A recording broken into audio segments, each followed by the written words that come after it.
one of the needs that we identified is definitely a clear need for risk capital to de-risk the investments and to de-risk opportunities for other types of investors and the traditionally active impact investors like the DFIs.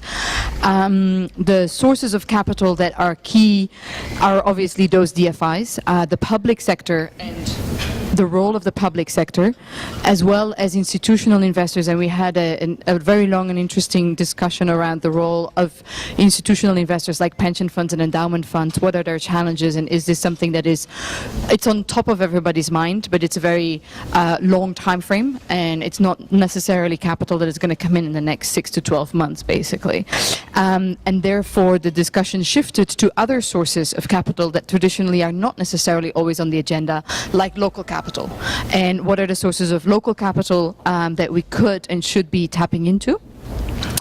And what are the sources or the role of emerging organizations or emerging countries and emerging capital providers like China, India, Brazil, and others that are being more and more active on the continent. Then the discussion shifted, and we talked a little bit about that local capacity building and what is necessary there, and how can you de-risk the managerial skill set that is lacking, the need for further capacity building and actually building up your local asset management expertise and management infrastructure on the continent, and where that could be combined with attracting other pools of capital, as well as the role of government and policymakers within that framework. So out of that came our priorities that we would like to focus on this afternoon around the theme of designing a local asset management platform of capability on the continent that will help for our sources of capital, particularly the pension funds, the government, and the retail investors, to become a bridge towards attracting other impact investing capital, i.e. how can we work on building up the local asset management infrastructure and platform in such a way that we can actually attract the pension fund capital, the DFIs, what roles do they play, the government and policymakers, what roles do they play, de-risking instruments like insurance products, what can they play as a role, but also how can we build up the local fund managers and asset managers more truly so that they can actually overcome the hurdles around track record, unproven track record, etc. Because if we were to have to wait until those track records have been built and the pension funds have come to the table, then we will be 10 years further along. So that's going to be the focus of our afternoon discussion. So we spent some time talking about what the obstacles were that we saw, and we tried to not let it devolve into too much of a gripe session, but there were sort of three key themes that came out. There was certainly a focus on overall low capacity, and we tried to drill down a little deeper into that, talking about a lack of kind of a gap around strategic thinking, not enough support in terms of BDS or TA, and there were additional issues encapsulated in that around who pays, what the costs are. There's a lot of variances, quality issues, timing issues, as in when is it the right time to get this type of support and is it available. Not having the right kind of or enough of entrepreneurship development infrastructure, and at the same time not enough for the right kind of business management support. So we talked again about, how do you kind of foment more entrepreneurial thinking? How do you then kind of link up the entrepreneur with the manager, with the technical skills required? How do you kind of pull people together? And overall, a weak ecosystem, but more than that, a lot of fragmentations and a lot of silos that I think meetings like this are trying to get over, but it's still something that happens. You have a lot of people talking about, well, in East Africa, or well, in South Africa, and what's similar and what's different, but there are a lot of nuances. And just not having enough platforms for cross-collaboration and idea sourcing. And then I will say that there was one area where there was less right off the bat agreement and more discussion, whether there were in fact some people who didn't know how to look for impact investors, or that there wasn't enough of a pipeline. We seem to have some disagreement around that, but this would be our obstacles. And then in terms of possible interventions, we sort of match them to our obstacles, if you will. And so one is certainly around platforms to build up entrepreneurship, to build up that management support, and to build up investment readiness. That all three of those, and we see those as in some ways a continuum of platform support. Some sort of need for targeted networking or clearinghouse or collaboration platform, and there was talk certainly about an African focus, but beyond that, the importance of regional and even national contexts. And the last one, and this was something that came up and perhaps we didn't delve into nearly enough, and we can go back to talk about it in the afternoon, is kind of expanding the overall appetite of enterprises and entrepreneurs for scale and growth. That we sometimes find ourselves as investors knocking on people's door, and depending on the kind of investment mechanism, they don't really want to let us in. That's the summary. Okay. For you then maybe, are you describing Andy with the logo, or are you describing I don't, you mean here? So as we're thinking about, so this afternoon we would then be spending some time designing that platform, right? Is it, when you had, as you were having your discussion, is that the kind of platform we're talking about, or is it something else? I wouldn't want to speak for the group, so I will speak for me, and the group should chime in. I wasn't entirely thinking of Andy. I think Andy in East Africa is evolving, and I think where they're evolving to is really interesting from where they were about a year and a half ago, where they now have a presence on the ground, they're now bringing people together. But from my point of view, I still perceive that as being embryonic, and I think what we were visualizing was something a little more developed than that. Can I just add to that? I mean, was in the group, and I think that we have the social impact investing, the South African impact investing network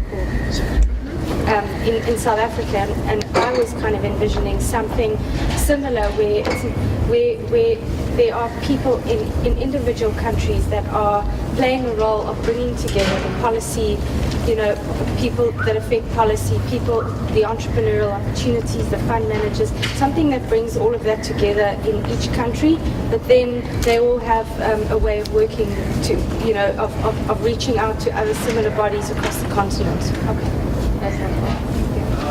A question for the group. Did any of the discussion touch on impact investment demand that does not link to small and medium-sized enterprises that have, or enterprises that have a social impact, but other kinds of investment products that may soak up impact capital?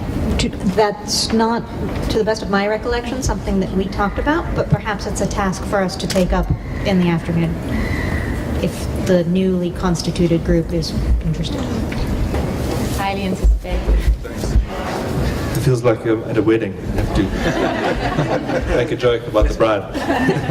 All right, so we spoke about the issue of the enabling environment, and really we boiled that down into the policy and the regulatory environment. There were only actually three of us in the group, plus the moderators and facilitators. But I think the conclusions we came to is that in the hustle and bustle of trying to run an impact business and in trying to find interesting deals, people on the ground, the practitioners, don't really think of policy or government involvement or regulation as something that really touches them or is part of their lives. But I think we agreed that the playing field set by policy and regulation is probably the biggest either enabler or disabler of a successful impact investing market in a country.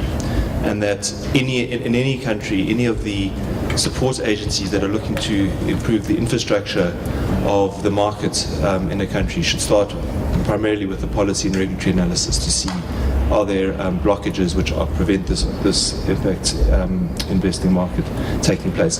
Doug, who was with us from Leapfrog, an insurer, said they work in highly regulated industries and they have exact examples of very good impact investing products being squashed by regulators.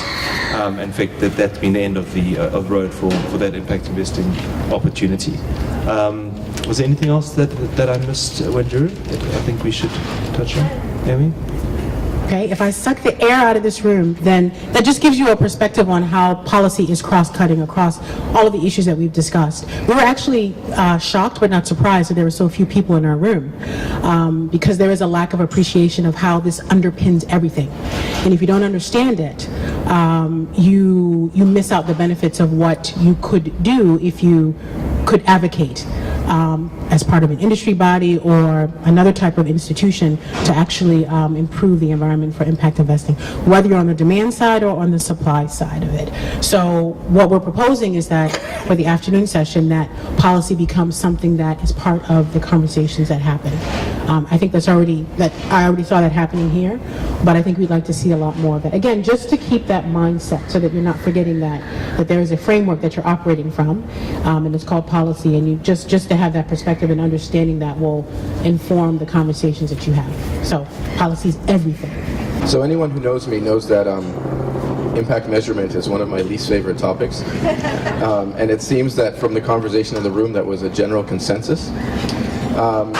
And what we came to realize was one of the reasons why it's not necessarily yet seen as something that's sort of fun and cool to do is that it's maybe being presented in the wrong way, and that impact measurement is more seen as something that's forced on businesses because your donor or your investor or the investor in your investor said that you had to. And also that it's quite a burdensome process. It takes a lot of time, and when you're running a business, you just don't have that. So the example from the Pearl Fund, and I don't think he's here right now, was that they actually have to hire an entirely new staff member to basically do the impact measurement for all of the businesses that they've invested in. And when you have to do that, then that's a real cost of your business, etc. And then why is the Pearl Fund doing that? Because one of their investors said they had to. Well, 3 of their other investors said, well, I want you to do impact measurement, but don't use gears, use something else. And so it's kind of because the industry isn't yet aligned, because different investors and donors have different requirements, it's not necessarily having the impact, or it's not having the desired, it's not spreading the right way, it's not being used the right way, etc. And so what we thought about is, and then there's also confusion between what impact measurement is and what the standard like ESG measurement that many listed companies have to use.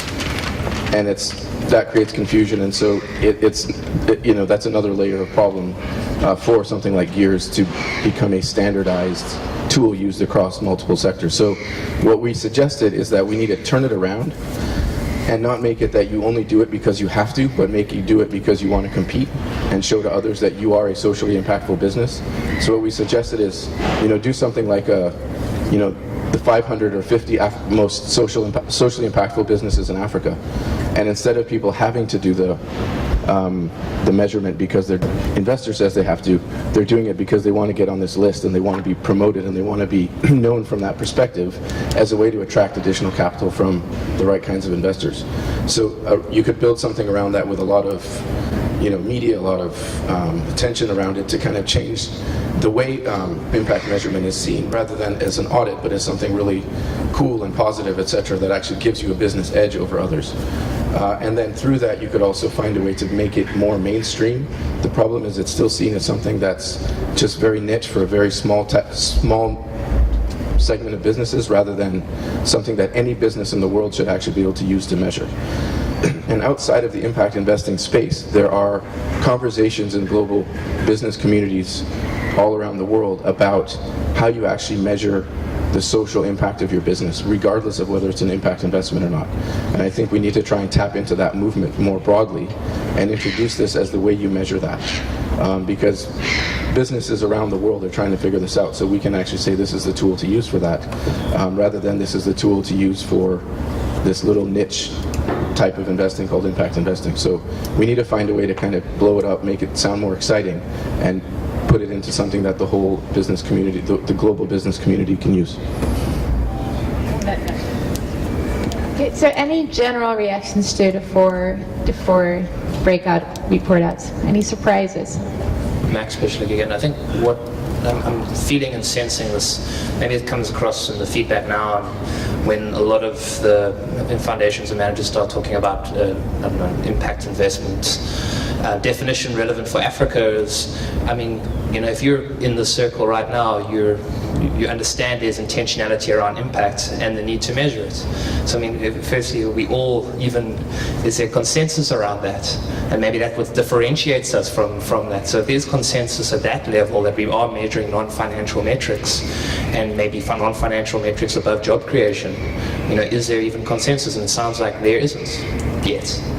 Because some of these guys and asset managers don't want to measure it because their investors are telling them to. So I think that kind of screams out to me, is that if you're in impact investing, is there intentionality around impact, and do you really want to actually have an impact? And maybe rather being forced upon. I think there's certainly a valid question here about how much intentionality matters.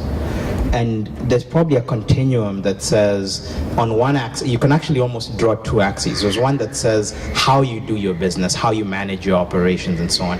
And there's another about what your business actually achieves. And my question is, if a business is damn good at raising people out of poverty or providing them with a service they needed, do I really care what the CEO is thinking when they go to bed at night? And should I just invest in getting that business to be bigger and do more of what it's doing? So I'm not sold that intentionality is necessarily vital to the enterprise. It should certainly sit with the investor, but I don't know if it should sit with the enterprise. We were speaking about it this morning too, and also about the fact that a lot of the current methodologies are really more pushing on the intent than they're actually pushing on the impact. And so how far do you want to push on that other axis? Any other reactions? And otherwise we'll move on to that. Yeah. I actually want to come back to James's previous point around other products for impact capital, which I don't think we fully explored yet, even the breakouts don't necessarily fully address. And it pulls together a number of themes from the other pillars around scale.